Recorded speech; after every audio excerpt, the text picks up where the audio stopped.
ప్రభువైన యేసుక్రీస్తు నామములో మీకందరికీ శుభములు, వందనాలు తెలియజేస్తున్నాం. పరిశుద్ధ వారములో మనం ప్రవేశించున్నాం. ఈ సాయంకాల సమయంలో దేవుని ఆరాధించుటకు, దేవుని స్తుతించుటకు పరిశుద్ధాత్మ దేవుడు మనకిచ్చిన ఈ చక్కటి తరుణాన్ని బట్టి దేవాతి దేవునికి నేను వందనాలు చెల్లిస్తున్నాం. లైవ్లో ఉన్న మీకందరికీ యేసు క్రీస్తు నామములో మరొకసారి శుభములను దీవెనలను అందిస్తున్నాం. పరిశుద్ధ వారములో మనము ప్రవేశించుతున్నాం. లెంట్ దినాల్లో మనల్ని దేవుడు కాచి కాపాడి గృహ కూడికలలో అనేక ఆధ్యాత్మికమైన దైవ సత్యాలను మనము నేర్చుకొని ఉంటున్నాం. నేటి ఆ అంశమును ఆలోచన చేసినట్టయితే క్రీస్తుకు తైలాభిషేకం అనే అంశమును మనము ధ్యానించబోతుంటున్నాం. చిన్న ప్రార్థన చేసుకొని మన యొక్క లైవ్ని ప్రారంభించుకుందాం. ప్రేమ నమ్మకం కలిగిన యేసు ప్రభువా, కొద్ది నిమిషములు మీ మాటలు ధ్యానిస్తుండగా మాతో మాట్లాడి నీ స్వరమును మాకు వినిపించమని యేసు నామములు అడుగుతున్నాను తండ్రి, ఆమేన్. క్రీస్తుకు తైలాభిషేకం అనే అంశమును మనము ధ్యానించుకుందాం.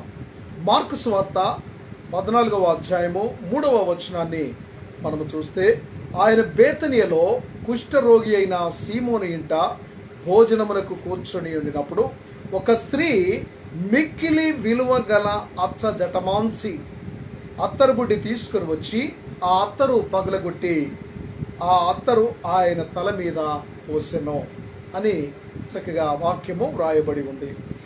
ఈ మార్కు సువార్త 14వ అధ్యాయం 1వ వచనంలో మనము ఆలోచన చేసినప్పుడు 2 దినములైన పిమ్మట పస్కా పండుగ అనగా పులియని రొట్టెల పండుగ వచ్చును.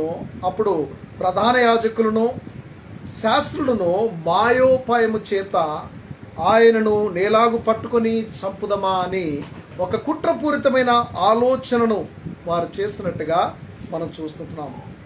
కానీ ఏ విధంగానైనా అతన్ని బంధించాలని ఆలోచన చేశారు. కానీ ప్రజలలో అల్లరి కలుగునేమో అని ఆ పండుగలో వద్దని వారు చెప్పుకొనొచ్చు వచ్చినట్టుగా మనం చూస్తుంటాం.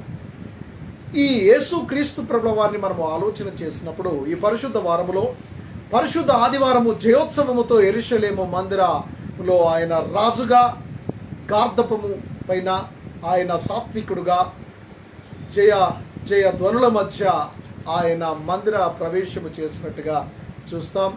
తిరిగి మందిర ఆ యొక్క పరిశుభ్రతను చూస్తూ ఉంటాం.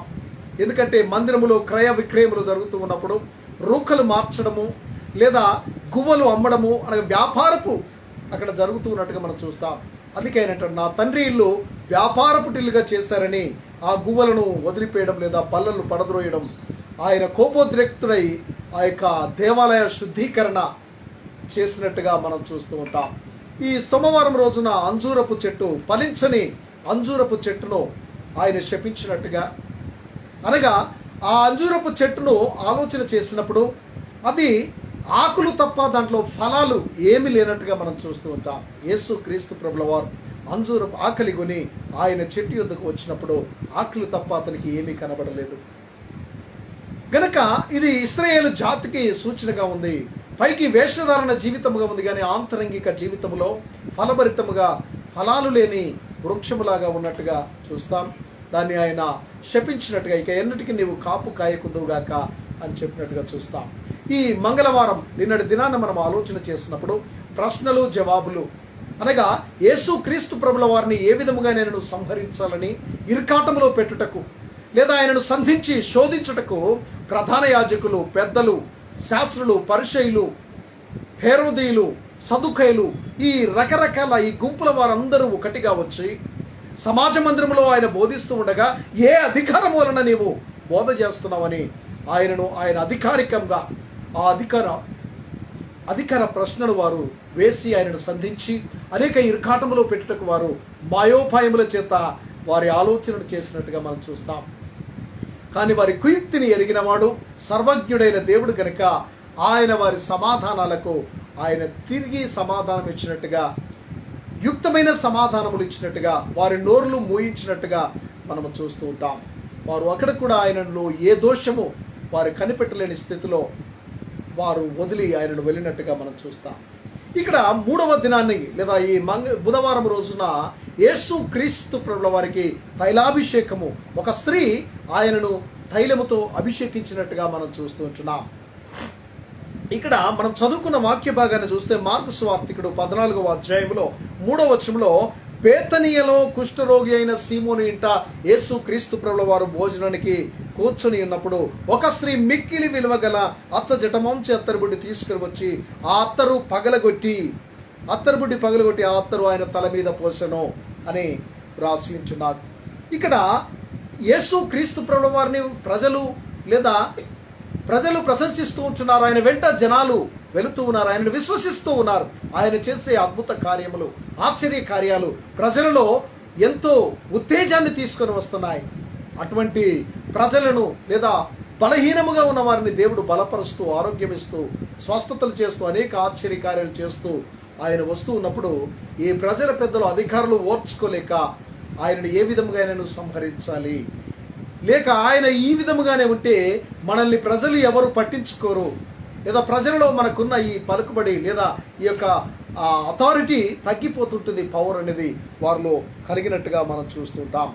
అప్పుడు వారు ఆయనను ఏ విధంగా సంహరిస్తామా అని ఆలోచన, మాయోపాయాలు వారు చేసినట్టుగా మనం చూస్తున్నాం. ఇక్కడ యేసు ప్రభుల వారు ఈ యొక్క పరిచయుడు లేదా ఈ కుష్ఠరోగి అయిన సీమోని ఇంట ఆయన భోజనానికి వచ్చినట్టుగా మనం చూస్తున్నాం. ఇక్కడ మొదటిగా మనము ఆలోచన చేసినట్లయితే సీమోని ఇంట భోజనము చేయుటకు యేసు వెళ్ళెను. రెండవది అచ్చట ఒక స్త్రీ మిక్కిలి విలువగల అత్తరు బుడ్డి తెచ్చి దానిని పగలగొట్టి యేసు తల మీద పోసాను. ఇక్కడ రెండు కార్యములు జరుగుతూ ఉన్నట్టుగా మనం చూస్తాం. మొదటిగా ఆయన యేసు కుష్ఠరోగికి ఆతిథ్యమును అంగీకరించను.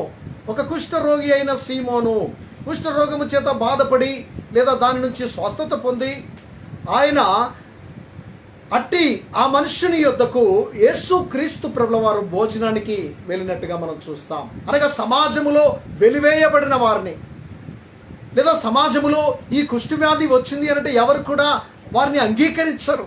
వారిని సమాజానికి, సంఘమునకు, మనుషులకు, కుటుంబమునకు దూరముగా ఉంచే ఆనవాయితీ ఆనాటి దినాలలో ఉన్నట్టుగా మనం చూస్తూ ఉంటున్నాం. కానీ ఇక్కడ సమాజపు ఆలోచన విధానములో ఈ రెంటిని యేసు స్వీకరించినట్టుగా మనం చూస్తుంటున్నాం. ఒకటి యేసు కుష్ఠరోగికి ఆతిథ్యాన్ని అంగీకరించడము, రెండు యేసు ఒక స్త్రీ అభిషేకమును స్వీకరించడము మనము చూస్తూ ఉంటాం. ఇక్కడ గొప్ప విప్లవాత్మకమైన మార్పును ఈయన ఇంటికి రావడమే ఒక గొప్ప విప్లవాత్మకమైన మార్పుకు సూచనగా ఉన్నట్టుగా మనం చూస్తుంటున్నాం. తండ్రి అయిన దేవుని రక్షణ ప్రణాళికలో యేసు నరవతారిగా ఈ లోకమునకు వచ్చిన ఉద్దేశము ఇందు కనబడుచున్నట్టుగా మనం చూస్తుంటున్నాం. సమాజములో అంటరాని వారిగా, వెలివేయబడిన వారిగా, కుష్ఠరోగులుగా ఉన్న ఆ సీమోను లేదా ఆ వ్యక్తి యొక్క కుటుంబానికి యేసు క్రీస్తు ప్రభుల వారు ఆయన యొక్క ప్రేమ విందును స్వీకరించినట్టుగా మనం చూస్తుంటున్నాం.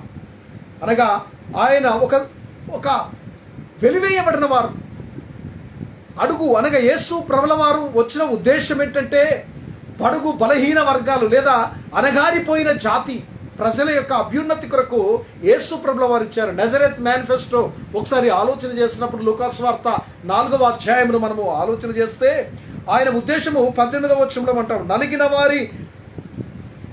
వారి ప్రాణమును ఉజ్జీవింపజేయుటకు, బంధింపవారికి విడుదల, గుడ్డి వారికి చూపునిచ్చుటకు, ప్రభు యొక్క హితవత్సరాన్ని ప్రకటించుటకు ఆయన పరలోకములో నుంచి ఈ భూలోకానికి వచ్చినట్టుగా మనం చూస్తుంటున్నాం. దేవుని యొక్క ఉద్దేశము, దేవుని యొక్క ప్రణాళిక, రక్షణ ప్రణాళిక ఇక్కడ కనబడుతున్నట్టుగా మనము చూస్తూ ఉంటున్నాం. యేసు ఈ లోకమునకు వచ్చినని రుజువు కనబడుతుంది. విశేషంగా ఒక స్త్రీ యేసును అభిషేకించడము సంఘటన అనేక ఆధ్యాత్మిక సత్యములను ఈ పరిశుద్ధ వారములో మనకు బోధపరుస్తూ ఉన్నట్టుగా మనం చూస్తుంటున్నాం. క్రీస్తు అనే మాటకు అభిషక్తుడు అనే అర్థమును ఇమిడి ఉన్నట్టుగా మనం చూస్తూ ఉంటాం. ఈ యొక్క అభిషక్తుని ఈమె అభిషేకము చేస్తూ ఉంది. అభిషక్తునికి అభిషేకము జరుగుతూ ఉంది. ఈ 4 సువార్తికులు, ఈ 4 సువార్తలలో మత్తయి సువార్త, మార్కు సువార్త, లూకా సువార్త, యోహాను సువార్తలో మనం చూసినప్పుడు ఈ క్రీస్తు అభిషేకించబడిన విషయమును వారు రాసినట్టుగా మనము చూస్తూ ఉంటున్నాం. ఇక్కడ 4 సువార్తికులు వివిధ కోణాలలో, వివిధ దృక్పథములతో వీరు ఏకీభవించి ఈ యొక్క వార్తను రాసినట్టుగా మనం చూస్తున్నాం. సమదృక్పథ సువార్తలో కుష్ఠరోగి అయిన సీమోను ఇంట సంఘటన జరిగిందని రాస్తే, యోహాను మాత్రము బేతనియలోని మార్తా మరియల ఇంట ఈ యొక్క జరిగినదని రాసి ఉంటున్నాడు. ఇది పస్కాకు 6 దినములు ముందు జరిగిన సంఘటనగా వ్రాయబడినట్టుగా మనం చూస్తూ ఉంటాం. యోహాను సువార్త 7వ అధ్యాయము మొదటి 12 వచనాలు చూస్తే మనకు కనబడుతుంది. యేసు క్రీస్తు ప్రభువని మరణము కొరకు ఈమె నన్ను సిద్ధపరుస్తుందని అని యోహాను చెబితే, మార్కు దానిని దృఢపరుస్తూ ఉన్నట్టుగా మనం చూస్తాం. యోహాను సువార్త 7వ అధ్యాయం 12వ వచనంలో, జనసమూహములలో ఆయనను గూర్చి గొప్ప సనుగు పుట్టెను. కొందరు ఆయన మంచివాడని, మరికొందరు కాడు అని జనులను మోసపరచువాడని. జనసమూహములో ఒకలాంటి ఉద్దేశము యేసు క్రీస్తు ప్రభుల వారి గురించి కలుగుతూ ఉన్నట్టుగా చూస్తుంటున్నాం.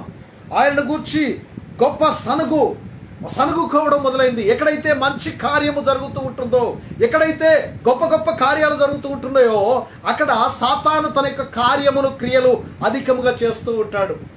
మంచి చేసేవారిని వెనకకు లాగడానికి ప్రయత్నం చేస్తూ ఉంటారు. సమాజాన్ని ఉద్ధరించడానికి ఒక గొప్ప విప్లవాత్మకమైన మార్పు, ఒక రాడికల్ థింకింగ్ తో ఆయన అణగారిపోయిన ప్రజలకు విడుదల ఇవ్వడానికి వచ్చిన రక్షకుని ఆయన రక్షకుడని గుర్తించక, ఆయనను హింసించుటకు, బంధించుటకు, ఆయనను శిక్షించుటకు ఆయన చేసే గొప్ప కార్యములు ప్రజలకు సనుగుగా కనబడుతున్నాయి. వారికి ఒక విచిత్రముగా కనబడుతున్నట్టుగా, ఏ విధముగా ఒక అసూయ వారి హృదయాలలో ఉన్నట్టుగా మనం చూస్తున్నాం. ఇక్కడ ఏమంటాడంటే, కొందరు మంచివాడు అని కొంతమంది అంటే, మరికొందరు ఆయన జనులను మోసపరిచేవాడని, ఒక మోసగాడని కొంతమంది అన్నట్టుగా మనం అయితే యూదులకు భయపడి ఆయనను గూర్చి ఎవడనూ బహిరంగంగా మాటలాడలేకపోయినట్టుగా మనం చూస్తూ ఉంటాం. ప్రియమైన స్నేహితులారా, మార్కు సువార్త 14వ అధ్యాయం 8వ వచనం అంటాడు, ఈమె తన శక్తి కొలది చేసి నా భూస్థాపన నిమిత్తము నా శరీరమును ముందుగా అభిషేకించెను. ఇక్కడ యోహాను భక్తుడు ఈ స్థలము స్త్రీ పేరు ప్రస్తావన చేయించున్నట్టుగా మనం చూస్తుంటున్నాం. ఇక్కడ మిగిలిన విషయాలు 4 సువార్తికులు ఏకీభవించి, దీనిని బట్టి 4 సువార్తికులు చెప్పిన స్త్రీ ఒకతే అని మనము భావించవచ్చును. ఈ లూకా సువార్తికుడు ప్రస్తావించిన ఒక విషయాన్ని ఏమిటంటే, లూకా సువార్త 7వ అధ్యాయంలో 39వ వచనంలో, ఆయనను పిలిచిన పరిసయ్యుడు అది చూచి, ఈయన ప్రవక్త అయిన యెడల తాను ముట్టుకొనిన ఈ స్త్రీ యవతియో ఎటువంటిదో ఎరిగియుండును, ఇది పాపాత్మురాలని తనలో తాను అనుకొనెను. ఈ కుష్ఠరోగి అయిన సీమోను అనగా తనను పిలిచిన వాడు అని ఇక్కడ మాట్లాడుతున్నాడు. పరిసయ్యుడు, ఈ సీమోను పరిసయ్యుల యొక్క తెగకు చెందినవాడు. ఈయన తన హృదయములో ఒక ఆలోచన చేస్తున్నాడు. యేసు ప్రభుల వారిని భోజనానికి పిలిచాడు. ఆయన భోజనానికి వచ్చాడు. భోజనానికి వచ్చి ఆయన ఇంటిలో అతిథిగా కూర్చున్న అతని యొద్దకు ఆ స్త్రీ వచ్చి అతని ముట్టుకొని అతని తల మీద ఆ యొక్క అత్తరు బుడ్డిని పగలగొట్టి అతని తల మీద అది పోసినట్టుగా మనం చూస్తుంటున్నాం. ఆ సంఘటనను చూస్తూ ఉన్నప్పుడు ఈ సీమోనుకు ఒక ఆలోచన కలుగుతూ ఉంది. ఈయన ఒకవేళ ప్రవక్త అయిన యెడల తన్ను ముట్టుకున్న ఈ స్త్రీ యవతియో అని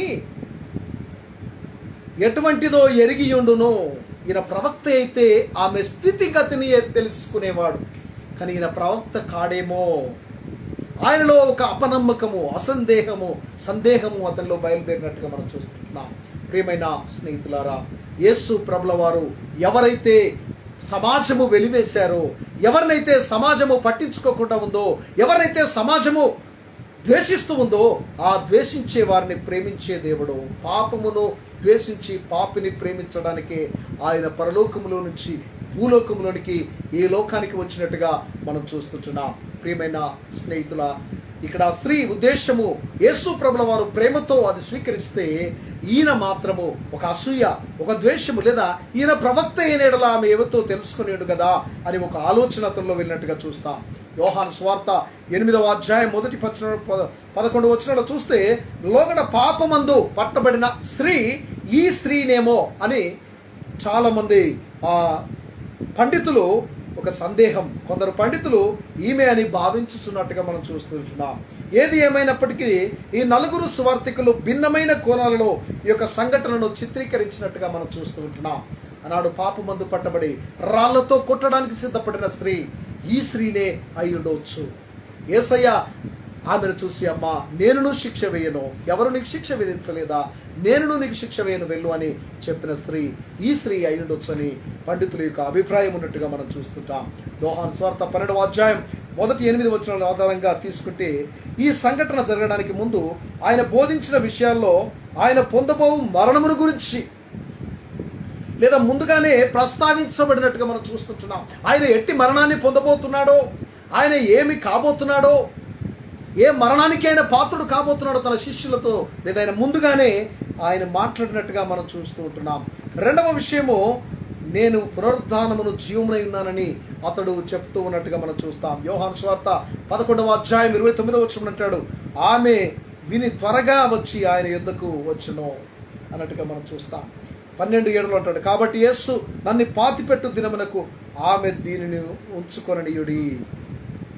యేసు క్రీస్తు మరణమును గురించిన మర్మము ఎరిగి ఉన్నాడని చెప్పవచ్చును. మానవ హృదయములో బలీయమైన ఆశ కార్యం దుర్రూపము దాల్చుతూ శ్రేష్టమైన ఆలోచనలను, శ్రేష్టమైన కార్యములు చేయుటకు పురికొల్పుతూ ఉన్నట్టుగా మనం చూస్తుంటున్నాం. ఆ స్త్రీ హృదయములో అత్యుత్తమమైన ఆశ కలిగి ఉంది. యేసును అత్తరుతో అభిషేకించవలననే ఆశ ఆమెలో ఉంది. ఏ విధముగానైనా ఆమెకు ఒక ఆలోచన కలిగింది, ఈ అత్తరు తీసుకొని వచ్చి ఆయనను అభిషేకించాలి, ఆయన పాదముల మీద లేదా ఆయన తల మీద పోయాలి అని ఒక ఆతృత, ఒక ఆలోచన ఆమె హృదయములో, ఆ ఉత్తమమైన ఆలోచన ఆమెకు కలిగినట్టుగా ఆమె చూస్తూ ఉంటున్నాం. ఈ అత్తరు ఈ పని చేయుటకు ఆమె ఎంతగా శ్రమించి ఉండొచ్చు. దాదాపు ఏమంటారంటే 300 దేనారముల కంటే ఎక్కువ విలువ గల అత్తరు. ఆ అత్తరు యొక్క విలువ 300 దేనారములు, అంటే సంవత్సరం అంతయు ఆమె కష్టపడి ఉండొచ్చు. ఆమె తిని తినక దాచిన డబ్బు, పోగు చేసుకున్న డబ్బును తీసుకొని ఆ పోగు చేసుకున్న డబ్బును ఒక అత్తరు, ఒక శ్రేష్టమైన ఆ సువాసన కలిగిన అత్తరును ఆమె పర్చేస్ లేదా కొనుగోలు చేసినట్టుగా మనం చూస్తూ ఉంటున్నాం.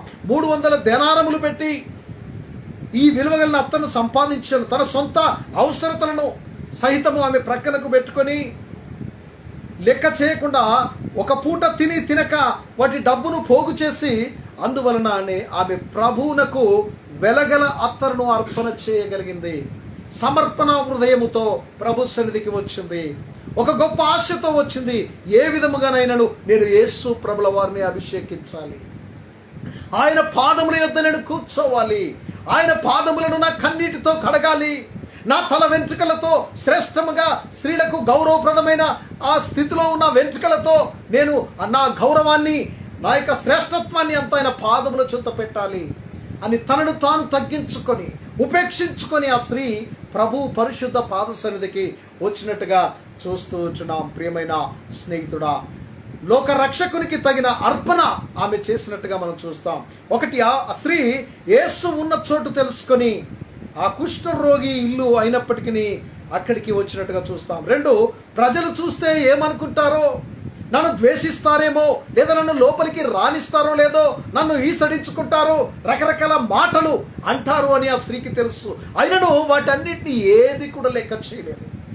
It's wonderful thing. ఆమె చక్కటి ఆలోచన. సమాజమునకు భయపడకుండా నేను దైవ కార్యమును చేయాలి అంటే మనం ఈ రోజుల్లో చూస్తూ ఉంటాం. ఎవరు ఏమనుకుంటారో, దేవుని వాక్య పరిచర్య చేయడానికి మోమాటము, లేదా స్వార్థను ప్రకటించాలంటే మోమాటము, లేదా శ్రమలు కలుగుతాయేమో, ఇబ్బందులు కలుగుతాయేమో, ఆటంకములు కలుగుతాయేమో అని మనం ఇంట్లోనే కూర్చొని రకరకాల ఆలోచనలు చేస్తూ ఉంటాం. కానీ ఈ స్త్రీ ఏది ఏమైనప్పటికీ, ఎన్ని శ్రమలన్నా కలగని, ఎన్ని ఇబ్బందులన్నా కలగని, ఏది కలిగినా నేను యేసయ్యని ఈరోజు అభిషేకిస్తాను, అత్తరుతో ఆయన పైన పోస్తాను, ఆయన పాదముల చింత నేను కూర్చుంటాను, పాదముల చింత నేను వేడుకుంటానని ఒక ఆశతో యేసు ప్రభుల వారి సన్నిధికి వచ్చినట్టుగా మనం చూస్తుంటున్నాం. ఇహలోక ధనాశ ఎంతయు ఈ మానవుని దైవ చిత్తమును దూరపరుస్తూ ఉంది. కానీ ఈమె తాను సంపాదించిన ఆ సంపాదనతో, శ్రమించిన డబ్బుతో ఆమె తన సొంత సుఖభోగాలు చూసుకోలేదు. కానీ యేసయ్యకు అభిషేకము కొరకు ఆమె శ్రేష్టమైనది కొనుగోలు చేసినట్టుగా చూస్తాం. దేవుని యొద్ద మనుషులను నేటి దినాలలో దేవుడిచ్చిన ఈవులను దేవునికి ఇవ్వడానికి మనము మోమాట పడుతున్నాం, దొంగిలిస్తూ ఉన్నాం. మలాకిలో అంటాడు, నీవు నా యొద్ద దొంగిలితివి.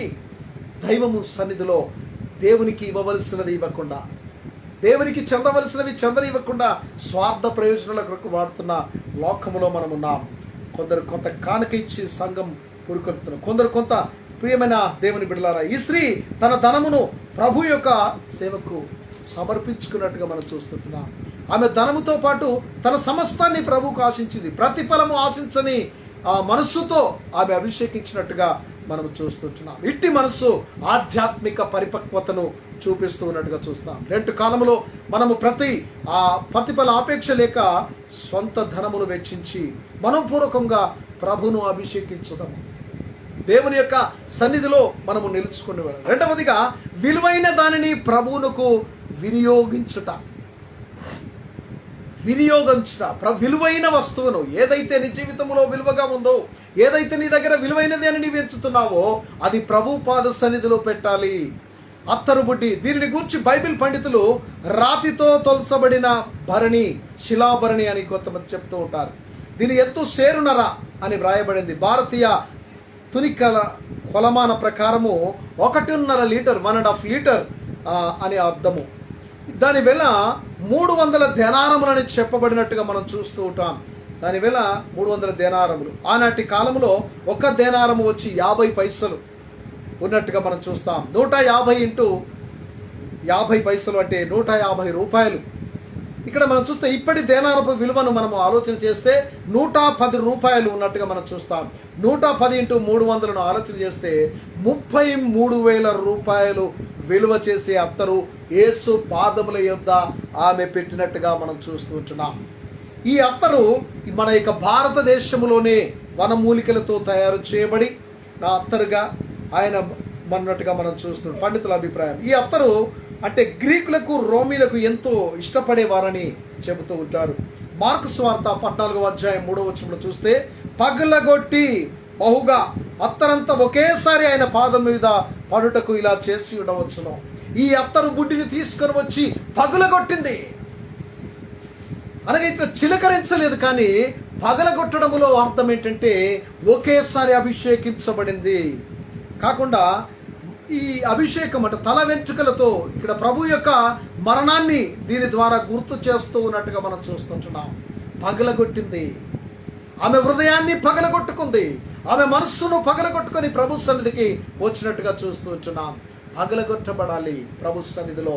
నీవు నీ జీవితాన్ని, మానవ హృదయము ఆ నలిగి అది పగలాలి. పగిలినప్పుడు హృదయములో నుంచి ఒక చక్కటి సువాసన వస్తూ ఉంటుంది. ఈ అత్తరు బుడ్డి పగిలింది కనుక అత్తరు ఆయన మీద పోయబడినట్టుగా మనం చూస్తూ ఉంటున్నాం. మూడవదిగా చూస్తే తల వెంట్రుకలతో పాదములను తుడుస్తూ ఉంది. ప్రియమైన స్నేహితుడా, లూకా సువార్త 7వ అధ్యాయం 38వ వచనం చూస్తే వెనుక తట్టు ఆయన పాదముల యొద్ద నిలుచుండి ఏడ్చుచు కన్నీళ్లతో ఆయన పాదములను తడిపి తన తల వెంట్రుకలతో తుడిచి ఆయన పాదములను ముద్దు పెట్టుకొని ఆ అత్తరు వాటికి పూసెను. ప్రియా స్నేహితుడా, ఎంత గొప్ప జీవితము కనబడుతుందో ఒకసారి ఆలోచించండి. ఆ స్త్రీ విషయాన్ని ఎప్పుడైనా నీవు ఆలోచించావా? ఆ స్థానములో నీవు నేను ఉండి పాపపు బంధకములలో, ఈ లోక ఆశలలో, లోకల వైభవము, లోక అందాలను చూసి ఆ అందాలలో ఆ సొగసులో పడి నశించిపోతున్న ప్రియా నేస్తమా, ఆ స్త్రీ తన పాపపు స్థితిని వదులుకొని ప్రభు పాద సన్నిధికి వచ్చి ప్రభు పాద సన్నిధిలో కూర్చొని ఆమె ఏమంటుందంటే కన్నీళ్లతో తన యొక్క మనస్సులో తన వ్యధన అంతా ఆయనకు చెప్పుకుంటూ ఉంది. ఆమె చేసిన పాపపు స్థితి, ఆ పాపమును ప్రభు సన్నిధిలో హృదయము పగలగొట్టుకొని, అత్తరు బుడ్డి కాదు, ఆమె హృదయము పగిలింది. ఆ వేదన అది కంటి రూపకముగా ఒక నీరుగా ప్రవాహముగా వచ్చినట్టుగా మనం చూస్తుంటున్నాం. ఆయన పాదములను తడిపినట్టుగా చూస్తాం. ప్రియా నేస్తమా, తల వెంట్రుకలతో ఎప్పుడైతే తన కన్నీటితో పాదములు తడిపిందో వెంటనే తన తల వెంట్రుకలను తీసి ఆ యొక్క పాదములను తుడిచినట్టుగా, గౌరవప్రదమైన స్త్రీలకు ఎంతో ఆ అలంకారముగా ఉన్న వెంట్రుకలు యేసయ్య పాదములను తుడిచింది. ఆమె అహమును అనగా సమస్తాన్ని, ఆమె అందము, ఆమె యొక్క సౌందర్యము సమస్తాన్ని ప్రభు పాద సన్నిధిలో పెట్టినట్టుగా మనం చూస్తున్నాం. అట్టి దీన స్థితిలో నీవు నేను ఉన్నామా? ప్రభు పాద సన్నిధిలో కూర్చొని నీ తలను ప్రభు పాదాలకు ఎప్పుడైనా అంటించావా? ఆయనను అభిషేకించాలని ఎప్పుడైనా నీకు ఆశ కలిగిందా? నీ హృదయము పగిలిందా? ఈ లెంట్ సమయంలో ఈ 40 దినములు ప్రభుతో సహవాసము చేసిన నీ జీవితము ఎప్పుడైనా పగలగొట్టుకున్నావా? హృదయ వేదనతో ప్రభు సన్నిధిలో నీ వేదనను చెప్పుకున్నావా?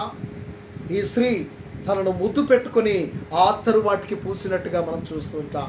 ప్రియా స్నేహితుడా, స్త్రీలకు తల వెంట్రుకలు ఎంతో విలువని దానికి గౌరవప్రదముగా ఉన్నట్టుగా మనం చూస్తాం. అలాంటి తల వెంట్రుకలు కూడా దేవుని సేవకై ఆమె సమర్పించినట్టుగా చూస్తాం. యేసు ప్రభు యొక్క విలువను ఆమె గుర్తించింది. ఇక్కడ ఉన్నవారు మనస్సులు ఎంత సంకుచితంగా ఉన్నావో గమనించండి. మనలో అనేక మంది దేవుని కొరకు చేసే కార్యముల గురించి సంకుచితంగా ఆలోచిస్తూ ఉంటారు. ఇక్కడ ఉన్న ప్రజలు కూడా అక్కడ చూస్తూ ఆ కార్యాన్ని చూస్తూ ఉన్న వారి హృదయాలు సంకుచితంగా ఉన్నాయి. ఎందుకు ఈ వ్యర్థంగా చేస్తున్నావు? ఎందుకు ఈ పాపపు స్త్రీ, నీ ఒక పాపాత్మురాలువే, ఆయన పాదములు ఎందుకు పడుతున్నావు? ఆయనను ఎందుకు తాకుతున్నావు? ఈ అత్తరు పూయడం అవసరమా అని అన్నట్టుగా మత్తయి సువార్త 26వ అధ్యాయం 8వ వచనం అంటాడు, శిష్యులు చూచి కోపపడి ఈ నష్టం ఎందుకు? శిష్యులు అడుగుతున్నారు, ఎందుకు ఈ నష్టాన్ని, ఎందుకు ఇంత వెలప చెట్టి నువ్వు ఈ కార్యము చేస్తున్నావు అని ఆమెను గద్దించినట్టుగా. కొందరు దేవుని మహిమ కొరకు కార్యములు చేద్దామంటే నష్టంగా భావిస్తారు. లోకంలో చూస్తారు, ఏదైనా స్వార్థ ప్రకటన కొరకు ప్రభు యొక్క పరిచర్యలో పాలు పంపులు పొందాలంటే ఎందుకు ఇంత నష్టం? ఎందుకు ఈ డబ్బును వెచ్చించడం అవసరమా? ఇంత డబ్బు వెచ్చించి స్వార్థ ప్రకటిస్తే మనకొచ్చే లాభం ఏంది? స్వలాభమును అపేక్షించేవారు చాలా మంది ఉన్నారు. ఈరోజు దైవ స్వార్థకు లేదా స్వార్థలో పాలిభాగస్వరము కావాలంటే ప్రభుకు ఇవ్వడానికి అసలు దేవుడు తీసుకుంటాడా? ఈ డబ్బును అన్యాక్రాంతమైపోతుందే, ప్రభు పరిచయంలో ఇచ్చింది వీళ్ళు సొంతగా వాడుకుంటున్నారు అని అనుకుంటారు. ఇతరులకు పెట్టడం అవసరమా అని కొంతమంది అనుకుంటారు. అనగా ఈ యొక్క జీవితంలో సంకుచితమైన మనస్సులు ఉన్నట్టుగా మనం చూస్తాం. మార్కు సువార్త 14వ అధ్యాయం 8వ వచనంలో ఆమె తన శక్తి కొలది చేసి నా భూస్థాపన నిమిత్తము నా శరీరమును ముందుగా అభిషేకించను. యేసు క్రీస్తు ప్రభుల వారు వారి యొక్క హృదయ రహస్యములను ఎరిగి వారిని గద్దించినట్టుగా మనం చూస్తాం. వారితో మాట్లాడినట్టుగా ఇక్కడ మనకు కనబడుతూ ఉంది. ప్రజలు అనుకుంటున్నారు ఇది అవసరమా? శిష్యులు అంటున్నారు ఇంత వేల చెల్లించడం అవసరమా? లేదా ఇది అమ్మి బీదలకు ఇవ్వచ్చు కదా అని అంటారు. ఆయన బీదలు ఎల్లప్పుడూ మీతోనే ఉంటారు, బీదలు ఎల్లప్పుడూ మీతోనే ఉంటారు అని అక్కడ యేసు ప్రభుల వారు చక్కగా అంటున్నారు. ఈమె తన శక్తి కొలది చేసి నా భూస్థాపన, తన యొక్క మరణాన్ని యేసయ్య ప్రస్తావిస్తున్నట్టుగా మనం చూస్తుంటున్నాం. నా భూస్థాపన నిమిత్తము ఈమె ఈ కార్యమును చేస్తున్నట్టుగా మనం చూస్తుంటున్నాం. నా శరీరమునకు ముందుగా ప్రాణముతో ఉండగానే అభిషేకము చేసింది.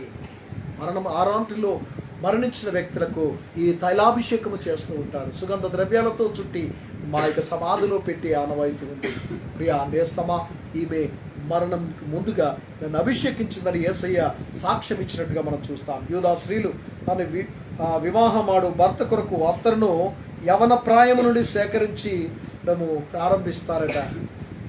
వివాహము నాటి వరకు ఆ సేకరించిన తన భర్తకు అది బహుమతిగా ఇచ్చే అలవాటు యూదుల సాంప్రదాయములో ఉందని కొంతమంది చెప్తుంటారు. ఇలాంటి విలువైన అత్తరును అనేక సంవత్సరముల నుండి సేకరించి అత్తరును ప్రభునకు సమర్పించడంలో ఈమె యొక్క తెగువ, ఈమె యొక్క ఆలోచన మనకు కనబడుతూ ఉన్నట్టుగా మనం చూస్తూ ఉంటాం. మనకు యేసు ప్రభు అంగీకరించిన అభిషేకములు, యేసు ప్రభు తన తలపై మిక్కిలి విలువగల అత్తరును పోసి తనను అభిషేకించిన స్త్రీ కార్యమును ఆయన అంగీకరించినట్టుగా మనం చూస్తున్నాం. ఆమె పక్షమున నిలిచి ఆమెను ప్రశంసించినట్టుగా ఇక దైవ వాక్యములు మనం చూస్తాం. లూకా సువార్త 7వ అధ్యాయం 40వ వచనం అంటాడు, అందుకు యేసు సీమోను నీతో ఒక మాట చెప్పవలసి ఉన్నది. అతనితో అనగా అతడు బోధకుడా చెప్పుమనెను. అప్పుడు యేసు అప్పు ఇచ్చు ఒకనికి 2 రుణాస్తులుండిరి. వారిలో ఒకడు 5 దేనారములు, మరొకడు 70 దేనారములు ఇచ్చి ఉండిరి.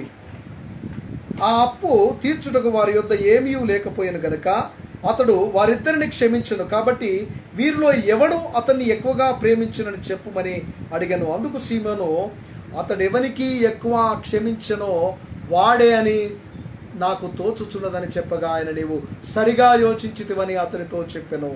చక్కటి మాట. యేసు క్రీస్తు ప్రభుల వారు ఈ ఇంటికి పిలిచిన సీమోను యొక్క ఆలోచనను గ్రహించాడు. అక్కడ పరిసయ్యులు అనేకులు భోజనానికి వచ్చారు. లేదా యేసు ప్రభుల వారి యొక్క శిష్యుల యొక్క ఆలోచనను గ్రహించాడు. ప్రజల యొక్క ఆలోచనను గ్రహించి ఒక ఉపమానాన్ని అర్థమగు రీతిలో వారికి చెప్పాడు. ఇక్కడ అప్పుడు యేసు ఒకనికి 2 రుణస్థులు ఉన్నారు. వారిలో ఒకడు 500 దేనారములను మరి ఒకడు 70 దేనారములను. ఒకడికి 500 దేనారాలు ఇచ్చాడు, ఒకడికి 70 దేనారములను ఇచ్చి ఉండేది. అప్పుడు ఆ అప్పు తీర్చుటకు వారి యొద్ద ఏమీ లేకపోయాను గనుక అతడు వారిద్దరిని క్షమించడు. కాబట్టి వీరిలో ఎవడు అతన్ని ఎక్కువగా ప్రేమించాడు అన్నప్పుడు ఆయన అంటాడు, ఎవడు ఎక్కువగా అచ్చి ఉన్నాడో, ఎవడు ఎక్కువగా తీర్చుకున్నాడో వాడు ఎక్కువగా ప్రేమించాలి ప్రభా. అవును, ఇక్కడ ఈ పాపపు స్త్రీ ఆయన అంటున్నాడు, పాపపు స్త్రీ ప్రజల చేత వెలివేయబడింది, సమాజం వెలుపట ఎక్కడో ఉంది మూలన. ఆమెను ఎవరు గుర్తించలేరు, ఒక మనిషిగా కూడా గుర్తించలేని స్థితిలో ఉన్న స్త్రీ. ఆమెను అవసరానికి వాడుకున్నారు, కానీ ఆమె జీవితంలో ఆమెను ఎక్కడ కూడా విలువ ఆమె జీవితానికి ఉన్నట్టుగా మనము చూసి ఉండము. ప్రియా నేస్తమా, ఆ స్త్రీ అంటున్నాడు. అందుకే ఈమె ఎక్కువగా ఇక్కడ అంటాడు, ఆ స్త్రీ వైపు తిరిగి సీమోనుతో ఇట్లనను, ఈ స్త్రీని చూచుచున్నానే, నేను నీ ఇంటికి లోనికి రాగా నీవు నా పాదములకు నీళ్ళు ఇయ్యలేదు. యూదా సాంప్రదాయములో ఒక బంధువు లేదా ఒక స్నేహితుడు లేదా ఒక అతిథి ఇంటికి వచ్చినప్పుడు కాళ్ళకి నీళ్ళు ఇవ్వడం మన భారతదేశ సాంప్రదాయంలో కూడా ఉంది. ఒక అతిథి ఇంటికి వచ్చాడంటే, బంధువు వచ్చాడంటే మొదటిగా పాతకాలంలో, ఇప్పుడు ఫ్యాషన్ నవేడేస్లో మనము ఇది మర్చిపోతున్నాం, సాంప్రదాయాలను ప్రక్కన పెడుతున్నాం. ఇంటికి రాగానే ఆ వ్యక్తికి మనము కాళ్ళకి నీళ్లు ఇస్తుంటాం, ఒక చెంబుతో తీసుకొని వారికి పాదములు కడుక్కోవడానికి నీళ్లు ఇవ్వడము. నీ ఇంటికి వచ్చానే, ఇంటికి రాగానే నీవు నా పాదములు నీళ్ళు ఇవ్వలేదు, కానీ ఈమె తన కన్నీళ్లతో నా పాదములను తడిపింది. నా కన్నీళ్లతో ఆమె హృదయము పగలగొట్టుకొని నా పాదములను ఆమె శుభ్రము చేస్తుంది. తల వెంట్రుకలతో తుడిచి, కన్నీళ్లతో నీ పాదములు తుడిచి తల వెంట్రుకలతో తుడిచను. నీవు నన్ను ముద్దు పెట్టుకొనలేదు, కానీ ఈమె నా పాదములను ముద్దు పెట్టుకుంది. ఇది సాంప్రదాయం. ఈ సాంప్రదాయం లేదా నీవు పిలిచిన ఉద్దేశమును నీవు మరచిపోయావు. నీ హృదయములో నీవు చేయవలసిన పనిని నీవు చేయలేకపోయావు ప్రియా స్నేహితుడా సీమోను. కానీ ఈ స్త్రీ ఆమె శ్రేష్టమైనది చేసింది. నీవు చేయలేని దానిని ఆమె చేసిందని అక్కడ ప్రజలందరి ముందు ఆమె గురించి ప్రశంసించినట్టుగా చూస్తున్నాం. లూకాసు వార్త 7వ అధ్యాయం 47వ వచనం అంటాడు, ఆమె విస్తారంగా ప్రేమించిన గనుక ఆమె యొక్క విస్తారమైన పాపములు క్షమించబడనని నీతో చెప్పుచున్నాను. ఎవరికి కొంచెంగా క్షమింపబడనో వాడు కొంచెంగా ప్రేమించునని చెప్పి ఆయన అంటున్నాడు. విస్తారముగా ప్రేమించింది. ఆమె ప్రేమలో కపటము లేదు, ఆమె ప్రేమలో అది మాయోపాయము లేదు, ఏది ఫలమును ఆశించలేదు. త్యాగపూర్వకమైన ప్రేమ. ఆమె ఏదైతే అనుకుని ఉందో అనుకున్న దానితో తనకు కలిగినది తీసుకుని వచ్చి ప్రభు సన్నిధిలో పెట్టింది. ఆయన పాదములను అభిషేకించింది. ఆయనను విస్తారంగా ప్రేమించింది కనుక విస్తార పాపములు క్షమించబడ్డాయి. గొప్ప బాధ్యత, గొప్ప అనుభవాన్ని, గొప్ప ఆశీర్వాదాన్ని ఆ స్త్రీ పొందినట్టుగా మనం చూస్తున్నాం. మార్కు సువార్త 14వ అధ్యాయం 9వ వచనం అంటాడు, సర్వలోకములో ఎక్కడ సువార్త ప్రకటించబడనో అక్కడ ఆమె చెప్పినది జ్ఞాపకంగా ప్రశంసించబడనని మీతో నిశ్చయముగా చెప్పుతున్నాను. సర్వ సృష్టికి ఆమె చేసిన ఈ గొప్ప కార్యం ఒక సాక్షార్థంగా ఉంటుందని యేసు ప్రభుల వారు తాను సెలవిచ్చినట్టుగా మనం చూస్తాం. అందుకే గ్రంథములో లిఖితములైనట్టుగా చూస్తాం. ఆమె చేసిన ఈ గొప్ప కార్యాన్ని, ఆమె చేసిన ఈ గొప్ప క్రియను ఈ యొక్క స్వార్థలో లేదా దేవుడు సర్వ సృష్టికి సర్వలోకములో ప్రశంసించబడనన్నాడు. ఒక స్త్రీ ప్రభు ఎడల మంచి కార్యం చేసినని ప్రభువే ప్రశంసించినట్టుగా మనం చూస్తాం. దేవుని రక్షణ ప్రణాళికలో యేసు తన ప్రాణము సిలువలో బలియాగము చేసి మానవాళి పాప క్షమాపణ, రక్షణ భాగ్యము మరియు నిత్య జీవమును అనుగ్రహించుటెంచు. ఈ కార్యములో ఆయన మరణించి భూస్థాపనం చేయబడి 3వ దినమున తిరిగి లేచను. ఈ కార్యములో స్త్రీలు భక్తి కార్యమును అంగీకరించారు. ప్రియమైన స్నేహితుడా, మనము ఏ విధముగా వచ్చున్నాం? ఆ స్త్రీని గురించి యేసయ్య ప్రశంసించాడు. ఈరోజు నిన్ను గురించి ప్రశంసించడానికి సిద్ధపడుతున్నాడు. నీవు నీ హృదయమును, నీ ఆశలను, నీ ఆలోచనను ప్రభు సన్నిధిలో పెట్టు. ఆయన పాద సన్నిధిలో కూర్చో. దేవుడు గొప్ప కార్యములు చేస్తాడు. అలాంటి గొప్ప కృప పరిశుద్ధాత్మ దేవుడు మనకు అనుగ్రహించిన గాక. ఆమేన్.